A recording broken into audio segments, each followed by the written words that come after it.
Alain, propos d'un Normand. Neutralité. Il crie parce qu'on ne veut pas enseigner la religion à l'école. Mais, si on l'enseignait, qu'est-ce qu'il dirait? Car Dieu n'est pas conservateur. Dieu est révolutionnaire et égalitaire. Dieu, c'est le juge parfait, impossible à tromper, impossible à corrompre. C'est la plus haute raison, sans les passions. Simple définition, allez-vous dire.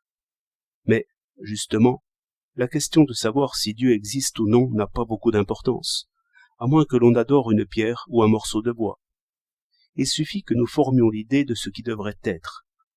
Toute la force de la religion, bien distinguée de la superstition, c'est cette idée d'une justice au-dessus des faits, qui nie les vaines grandeurs. Dès que l'on forme cette idée, on y croit. Il le faut bien, sans quoi elle tomberait. Elle n'est que parce qu'on y croit, et on y croit parce qu'on veut y croire. Que ton règne arrive, c'est la prière de tout révolutionnaire. Ce règne-là, mes chers messieurs, ce n'est pas précisément le règne des riches, des académiciens et des conquérants. Pour le détail, je vous renvoie à Tolstoï, qui fut un des prêtres les plus écoutés. Pharisiens, méfiez-vous. Ne souhaitez pas trop que l'instituteur se mette à aimer Dieu. Ou bien alors expliquez clairement que votre Dieu est le Dieu du positif, des faits accomplis, des choses jugées.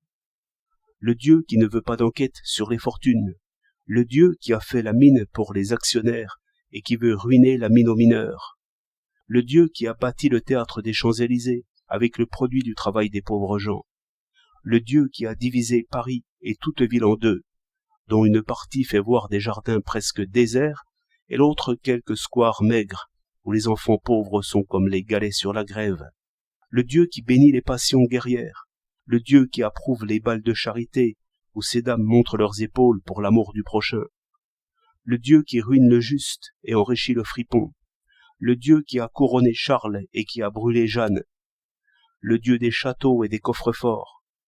Ce Dieu-là? Oui, dites-vous. La résignation est la vertu religieuse. Mais non, cela ne tient pas.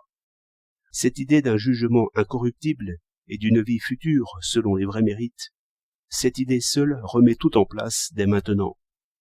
Car, admettons cette justice après la mort, qui nivelle tout, et remet, comme dit Platon, les hommes tout nus.